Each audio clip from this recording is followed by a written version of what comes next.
Korea is known for its entertainment industry, which is called the Hallyu wave. The Hallyu wave has grown so big that every movement it makes has a certain impact on the whole country. Therefore, K-pop artists are always under the observant eyes of the public. Stories about celebrity private lives always gain huge attraction from the audience.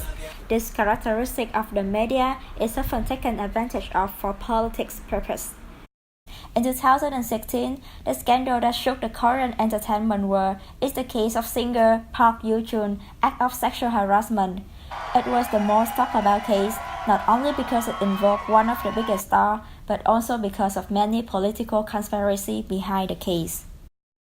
On the morning of June 13, the Korean journalist revealed that singer Park Yoo-jun of the infamous boy band JYJ was accused of sexual assault by a bar dancer named Lee. Dispatch, the well-known entertainment newspaper, was the first media channel to report this news. After that, all other newspapers updated the news with Dispatch as the news source. Dispatch indicated on June 3rd, while being drunk, Yoo-jun had conducted a sexual assault on Miss Lee. Later that week, 5 other accusers came forward with similar accusations against Yoo-jun, having the same stories and background. In July, Park Yoo-jun was then found innocent of all charges and began his case of charging the accusers for false accusation and blackmailing. The scandal can be considered as disinformation for 3 reasons. Firstly, the news of Dispatch advocate for the misleading perception of Yoo-jun. They consciously post articles about the idol's activities regarding idol establishment, resulting in defining a negative image of the single lifestyle, which can leave a permanent scar on his career. Secondly, the act of Dispatch news post is not accidental.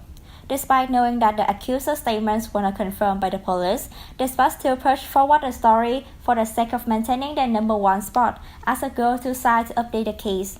Another suspicious thing about Dispatch is that by boasting the debauched lifestyle of Yoo-jun, they have revealed themselves as a long-time observant of the singer.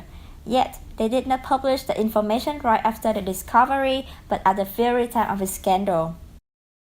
Thirdly, Lee and other accusers were sentenced 2 years in prison for false accusations. Also, after the scandal had died down, Dispatch deleted all the news reports related to the scandal. The majority of South Korean netizens consider Park Yoo-jun's scandal as a malicious lie due to its performance of covering national political issues.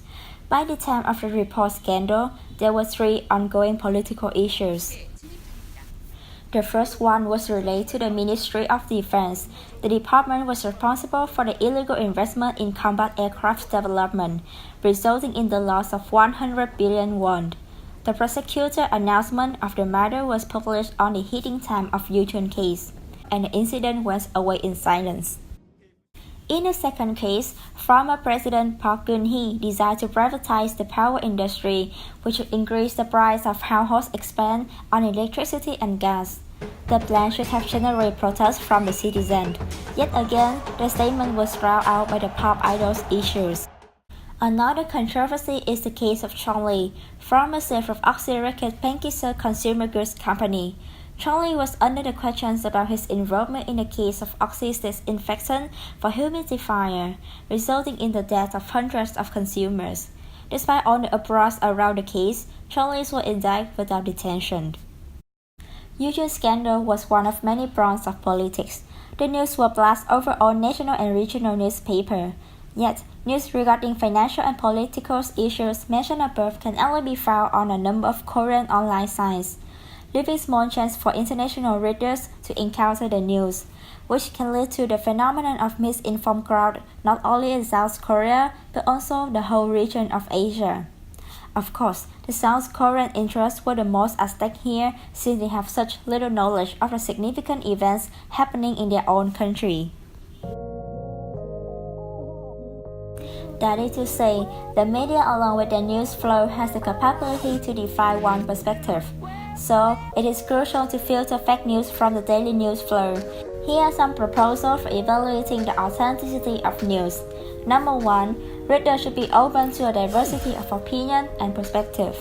Number 2. When stumbling upon sensational stories, Cross-check with good on newspaper organizations and TV stations. Or you can go to sites like PolitiFact or factcheck.org, which are full of investigative fact-checkers to verify the news. Number 3. Do not get swayed by the hot news. Number 4. You should detect bias. Bias is a sign alarming that the news you are reading are not objective and trustworthy.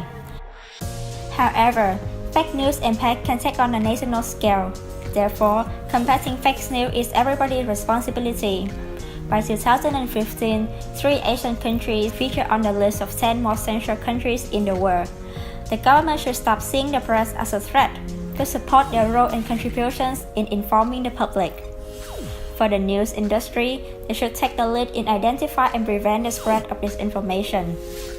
Social media platforms can also combat fake news by strengthening real name registration policy. The users are more likely to be conscious of their actions than acting under a fake identity.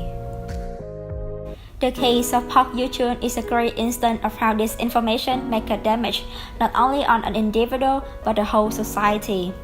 In a battle against fake news, every audience needs to be conscious of their news flow to avoid being manipulated. Also, it is the news industry and the government duty to strengthen professional journalism, thus building a healthy media environment.